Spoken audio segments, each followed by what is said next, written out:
Sot qeveria njoftoi se projekti portit të ri të madh të Porto Romanos do të ecë përpara. Ministri i Infrastrukturës përsëriti but atë që Rama e tha fortit në hënë, se autoritetet janë në dieni të një skenari që kërkon të pengojë realizimin e këtij mega projekti. Porti i madh tregtar i Porto Romanos në fakt nuk është thjesht një port i ri, është një alisë edhe detare, edhe rrugore dhe me gjas edhe hekurudhore me korridore 8 dhe 10, të cilat janë nyje strategjike me interes rajonal dhe gjeostrategjik. Akuza që vjen nga portalet e Zenit prej disa ditësh është se Rama do t'ja jap një kompanie nga një vend jo mik.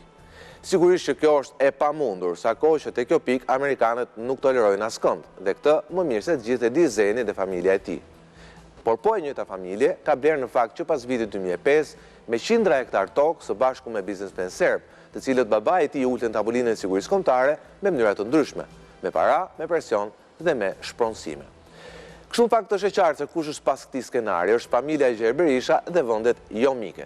Por këtu çështja komplikohet. Tenderi i Porto Romanos në fakt nuk është kryer akoma. E prap, drejtësia e re i ka marrë dokumentat prej shumë muajsh dhe po i kontrollon.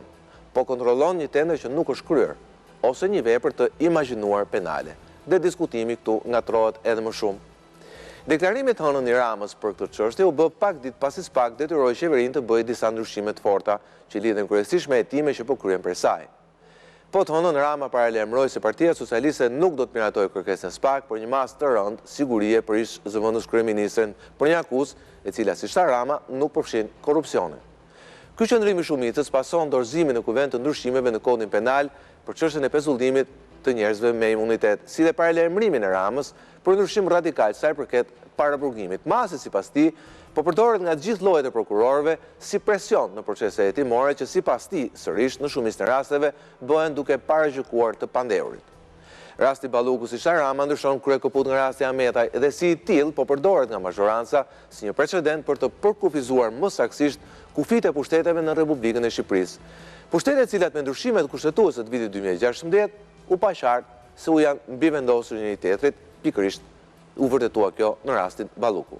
Gjyqtori ju imponua jo vetëm ekzekutivit, jo vetëm legjislativit, por dhe gjykatës kushtetuese dhe jo me dosjen hetimore përkatëse, por me mjete jo ortodokse të marra nga dosjet tjera, çka solli pirueta çmtuara nga ndonjë antar i gjykatës kushtetuese i cili brenda natës ndryshoi qëndrim.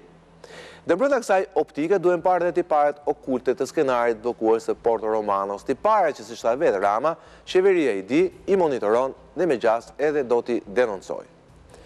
Ndërsa nesër, trekëndshi i paradoksit përputhjeve, qeveri drejtësi PD plotësohet. Opozita, 3 liderës e cilës janë të pandehur nga SPAK, do dalë nesër në mbrojtje të SPAK. Ndërsa në kuvent do të votohet në mënyrë të fshehtë për kërkesën e prokurorisë për të burgosur tashmë vetëm deputeten Belinda Balluku, rivali i tredhur i saj politik i Fierit, i përjashtuar nga kuvendi pasi quheti kurva të gjithë gratë socialiste, ka thirrur një protestë dera e parlamentit. Siç edhe kemi vënë re, kurba në rëndje e pjesëmarrjes në këto protesta të babit dhe të shokut Zenit është shoqëruar me kurbën në rritje të dhunës së financuar po me paratë e familjes. Dhunë e cila nuk kurseu as thuhet, çka solli dhe reagimin e ashpër amerikan dhe europian. Por sot Sali Berisha ja la fajin popullit. Ai tha se Partia Demokratike është vetëm levë, ndërsa njerëzit e lëvizin atë. Njerëzit në fakt as nuk e marrin në konsiderat levën e Berishës, i cili me qëra lafi sot quhet Gazmend Bardhi. Por në gjuhën freudiane u kuptua qartë se ku është halli i doktorit për protestat. Në mungesë të forcës për të hedhur qeverinë, Berisha e tha qartë, PD SPAK-u duhet të konfirmohet një vend i dytë i padiskutueshëm. Po duket se po del një vend i dytë me kosto më të lartë se sa vendi i parë. Për këto paradokse që përplasen nesër në rrugë në kuvent, do flasim sonte. Sigle.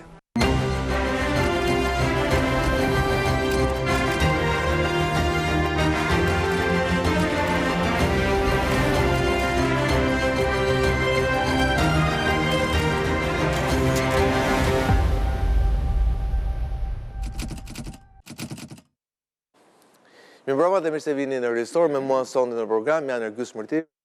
Arseta Gjyti, mbrëma Arseta, Plator Nesuri, mbrëma Plator dhe Frok Çupi, mbrëma Frok. Natyrisht do merremi pak edhe me temën ngjarjen e nesërme, ku sigurisht paradoksi i më i madh është që një opozitë e drejtuar nga i leadership i pandehur për çështje të rënda edhe korruptive, pra jo vetëm por edhe korruptive, nesër do dalë një protestë në mbrojtje të temit të kërkesës së SPAK që ka bërë pra për masën e sigurisë, pra rëndimin e masës sigurisë ndaj ish zëvendës kryeministres së qeverisë socialiste. Por, në fakt, sot ka dalë edhe është rikthyer edhe një debat cilën e hapi zoti Rama ditën e hënë, kur ai shpalli qëndrimin politik Partisë Socialiste ndaj çështjes fjalë, foli edhe për çështjen e Porto Romanos, një çështje e cila prej disa ditësh nga portale pranë opozitës, pra po shitej sikur do t'i jepej një firme ruse. Po ndjekën çfarë tha sot ministri i ri i infrastrukturës.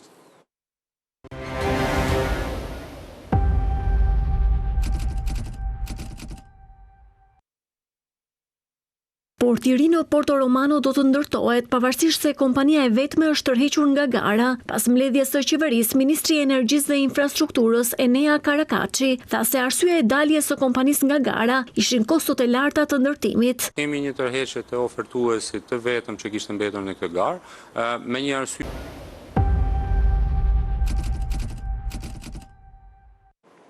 Flator, do ta nisem me ty për shkak edhe të përvojës përkohshme që ti pate në administratë. Tu ka akuza nga portalet e opozitës se prapa asaj firmës që është tërhequr sot kishte influencë ruse. Nga ana tjetër, po ta ridëgjosh ato që thot kryeministri, duket se ai ka të njëjtën kundër akuzë në atyre që akuzojnë, që këtu ka